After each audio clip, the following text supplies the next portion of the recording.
할렐루야, 사랑하는 반석의 성도 여러분, 9월 3일 아침이 밝았습니다. 자, 우리 그리스도인들은 하루하루 말씀으로 또 하나님을 바라봄으로 이 말씀의 은혜를 통하여서 하루를 살아가야 하죠. 오늘도 창세기 38장의 말씀을 함께 나누고 하루를 시작했으면 좋겠습니다.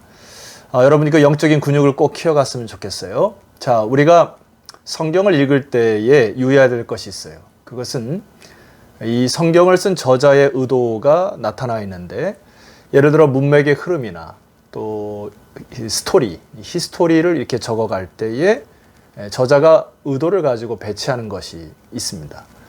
자, 그래서 뭐 예를 들면은 오늘 우리가 살펴볼 38장은 37장과 39장 사이에 끼어 있는데, 오히려 37장과 39장이 이어지는 것이 자연스럽습니다. 자, 그것을 한번 말씀을 드려볼게요.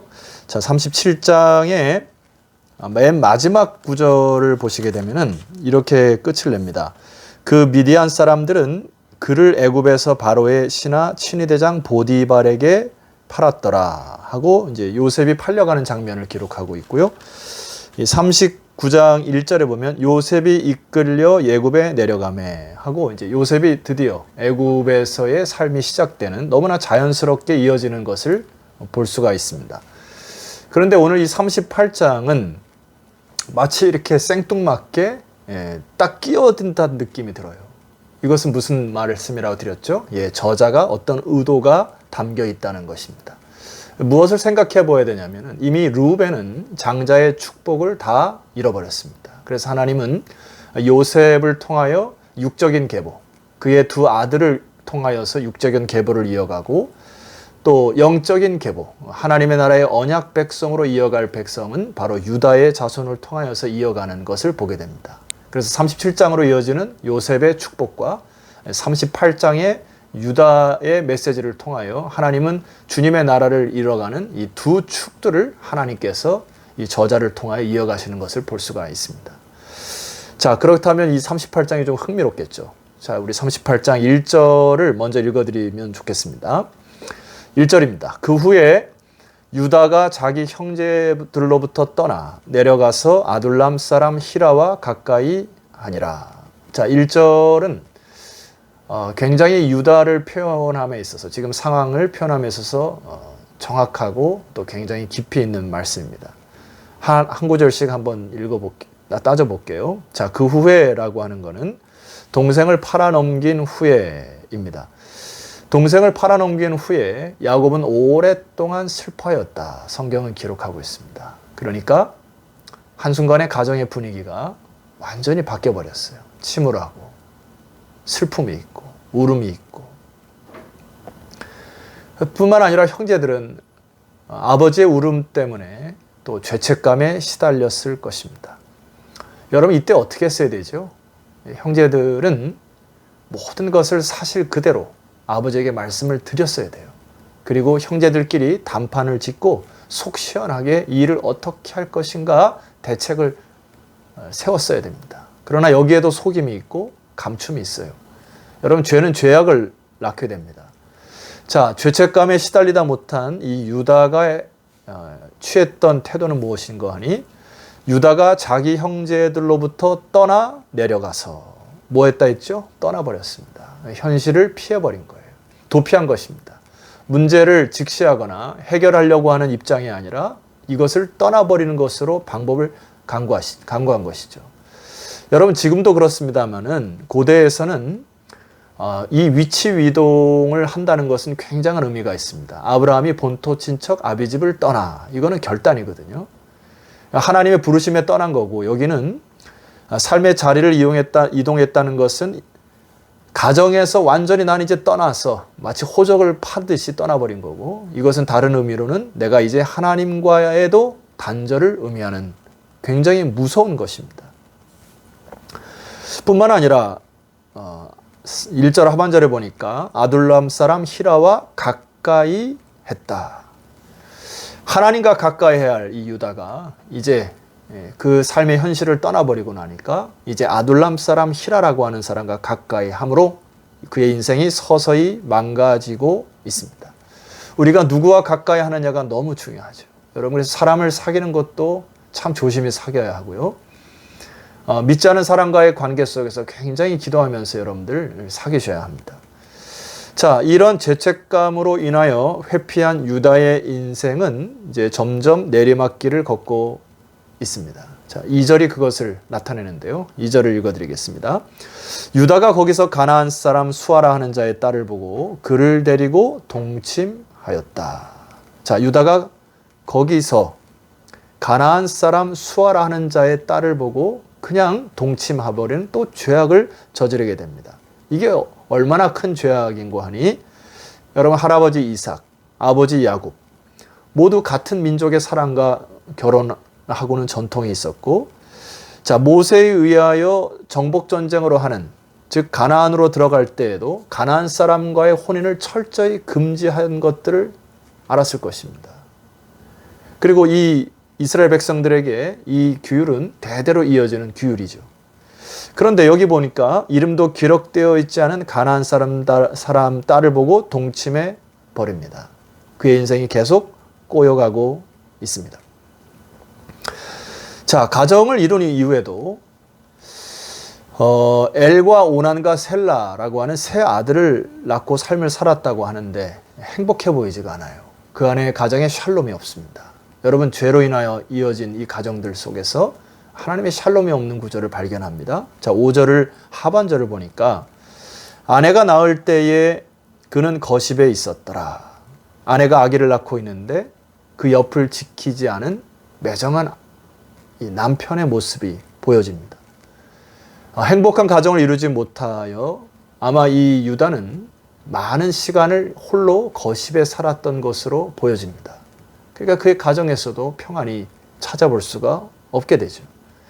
자, 이러한 그 하나님을 떠나서 점점 수렁에 빠지는 유다의 마음속에 한 가지 희망의 싹이 보이게 되는데 그것이 언약 백성이라고 하는 그것을 잊지는 않았던 것 같아요. 그래서 그 언약 백성으로 대를 이어가기 위하여 노력을 하죠. 그래서 어느 날 장자 엘을 위하여 그의 며느리 다말을 데리고 오게 됩니다. 근데 여러분 성경의 내용을 쭉 읽으면 엘이 죽어버리죠. 그래서 이 엘이 죽고 나니까 그때 당시의 법이 형사치수제라고 해서 형이 죽으면 동생이나 친족이 가까운 친족이 그 씨앗을 통하여서 형수와 동침하여 대를 이어가게 하는 풍습이 이때 당시에 있었어요. 그것은 법입니다. 자, 그런데 엘이 하나님의 진노로 인하여 죽고 그의 동생인 오난도 가문의 재산을 탐닉하여 그의 형수와 함께 동침을 하지 않고 거부를 하게 됩니다. 그래서 동생도 죽습니다. 그리고 마지막 셀라만 남게 되죠. 자, 근데 11절에 보니까 셀라도 그 형들같이 죽을까 염려함이니라. 자, 그래서 이 형사치수제의 법, 대를 이어가는 법이 이 셀라 마지막 동생에게까지도 이제 끊기게 되는 상황이 되었습니다. 자, 그런데 12절 이하에 보면 참 수치스러운 사건이 발생하게 되죠. 제가 12절을 읽어드리겠습니다. 얼마 후에 좀 많은 시간이 흘렀던 모양입니다. 유다의 아내 수아의 딸이 죽은지라. 유다가 위로를 받은 후에 그의 친구 아둘람 사람 히라와 함께 딥나로 올라가서 자기의 양털 깎는 자에게 이르렀더니 자, 바로 여기 딥나라고 하는 한 구석에 에나임이라고 하는 어떤 지역에서 다말이 창녀로 변장을 하고 유다를 유혹하여 결과적으로 임신하는 그 하룻밤에 임신하게 되는 그런 히스토리가 이어집니다. 그래서 염소 새끼로 자기가 그 삭스를 내려고 하는데 그 염소 새끼를 당장 줄 돈이 없자 담보물을 얻게 되죠. 그래서 그 담보물이 도장과 끈과 유다에 있는 지팡이. 여러분 여기 이 도장과 끈은 그때 당시에 그 사람의 신분 혹은 그 사람이 갖고 있는 재산을 뜻하는 것이었습니다. 그러니까 빼박이겠죠. 도장과 끈과 지팡이. 자, 말씀은 이렇게 기록하고 있습니다. 24절부터 제가 26절까지를 한번 읽어드리겠습니다. 석 달쯤 후에 어떤 사람이 유다에게 일러 말하되 내 며느리 다말이 행음하였고 그 행음함으로 말미암아 임신하였느니라. 유다가 이르되 그를 끌어내어 불사르라. 25절 여인이 끌려나갈 때에 사람을 보내어 시아버지에게 이르되 이 물건 임자로 말미암아 임신하였나이다. 청하건대 보소서. 이 도장과 끈과 지팡이가 누구의 것이니까 하더라. 26절 유다가 그것을 알아보고 이르되 그는 나보다 옳도다. 내가 그를 내 아들 셀라에게 주지 아니하였음이로다 하고 다시는 그를 가까이 하지 아니하였더라.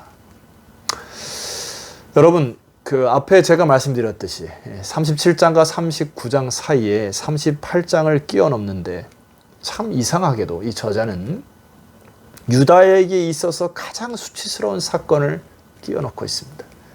하나님의 영적 계보를 이어갈 이 유다, 좀 잘한 일이나 영웅될 일을 끼워 넣은 것이 아니라 가장 수치스러운 일을 끼워 넣은 이유가 뭘까요?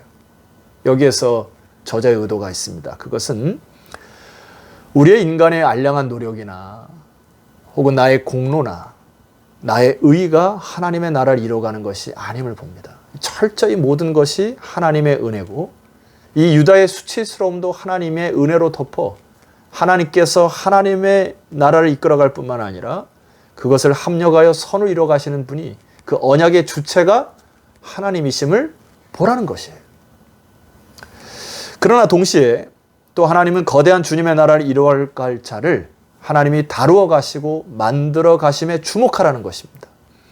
자, 24절에 여러분 보시게 되면은 그때 당시에 가늠하의 현장에 잡힌 여자들에게는 돌로 침을 당하라 이렇게 됐는데 유다는 뭐라고 얘기하고 있죠? 끌어내어 불사르라는 굉장한 잔인한, 자기도 죄를 져놓고 자기는 들키지 않았으므로 다른 사람에게 모든 덤탱이와 죄책을 씌우고 오히려 자기에게는 잣대를 유하게 하고 남에게는 너무나 매정하게 하는 이런 죄를 보게 되는 이 유다를 발견하게 됩니다. 바로 이때 당시에 쾌락과 속임수로 살아가던 이 유다가 그의 죄의 큰 진실 앞에 섭니다. 아까 말씀드렸듯이 빼박이에요. 이제 이 여인은 곧 돌로 침을 당하거나 불사름을 당할 이 위기에 처했는데 그 다말이 무엇을 꺼냈죠? 도장과 끈과 유다의 지팡이를 꺼내게 됩니다. 유다는 이 사건 앞에서 자기도 똑같이 돌로 침을 당하고 불사름을 당할 죄를 졌음에도 불구하고 깨닫지 못한 것을 이 여인 앞에서 깨달은 거예요. 저 여인은 수치스러움과 부끄러움과 어려움 속에서도 하나님의 언약의 대를 이어갈 것들을 생각하여 저런 여인의 몸으로 했음에도 불구하고 자기는 한 인생의 가장으로 또 힘으로 그렇게 여인을 동침했음에도 불구하고 자기 멋대로 인생을 살았던 그 죄악의 모습들을 보고 아마 이 유다가 여기서 돌이켜서 하나님께서 이끌어갈 그 언약에 동참하는 그러한 결정적인 전환점을 맞이하게 됩니다. 성도 여러분, 오늘 우리가 이 유다를 통해서 교훈을 하나 받아야 될 것이 있습니다. 그것은 우리가 수많은 어떤 죄와 헝클어짐 또는 이렇게 묶임 이런 것들이 여러분에게 있을 거예요. 근데 우리는 너무 쉽게 다른 사람에게 그것을 떠넘긴다거나 책임을 묻는다거나 잣대로 나에게는 굉장히 유하게 하고 다른 사람에게 엄격하게 하는 것이 너무 쉽게 물들어 있어요. 그러나 여러분, 오늘 이 하루는 하나님 앞에서 여러분의 죄를 정직하게 다루시기를 소망합니다. 그래야 하나님의 은혜가 있는 것이에요. 그리고 마지막 하나, 26절 하반절에 보면은 이런 표현이 있습니다. 내가 그를 내 아들 셀라에게 주지 아니하였음이로다 하고 다시는 그를 가까이 하지 아니하였더라. 그 앞에 보게 되면 그는 나보다 옳도다. 그 여인에 대한 평가를 이렇게 하고 여기 옳도다라는 말은 이 히브리 단어의 이 차데크라고 하는 단어인데 이것이 바로 그 의라고 하는 단어거든요. 저 여인이 나보다 더 공의롭다. 이렇게 표현을 하고 이제 죄를 돌이킴으로 인하여 유다의 결단이 뭐가 있었습니까? 다시는 그를 가까이 하지 아니하였다. 자, 유다의 큰 전환점의 계기가 바로 이 사건입니다. 자, 창세기의 저자는 이 유다의 전환점을 기록한 거예요. 그리고 다시금 언약 백성으로 축복의 백성으로 새롭게 출발하는 유다에게 또 초점을 맞춰 있습니다. 성도 여러분, 오늘 우리 결단하고 끊어버리고 또 단절할 것이 무엇인가 이 아침에 결단하여서 하나님의 나라를 위하여 다시 구동하는 복된 아침이 되었으면 좋겠습니다. 기도드립시다. 하나님 아버지 감사합니다. 우리 인생의 연약함과 추함과 더러움에도 불구하고 오늘도 주님의 언약의 날개로 은혜의 날개로 저희를 덮으시니 감사합니다. 하나님은 하나님의 나라를 이루어 가실 것을 우리가 보게 하옵소서. 언약의 크심과 언약의 변치 않음을 발견하고 오늘 하루 우리가 오늘 이 말씀을 붙들고 끊어버리고 단절하고 절단해야 될 것이 무엇인지 깨닫게 하여 주셔서 다시금 믿음으로 일어서서 구동하는 이 하루가 되게 하여 주옵소서. 예수 그리스도 이름으로 기도드렸사옵나이다. 아멘. 자, 성도 여러분, 내일은 다시 요셉의 이야기로 만나도록 하겠습니다. 내일 뵙겠습니다.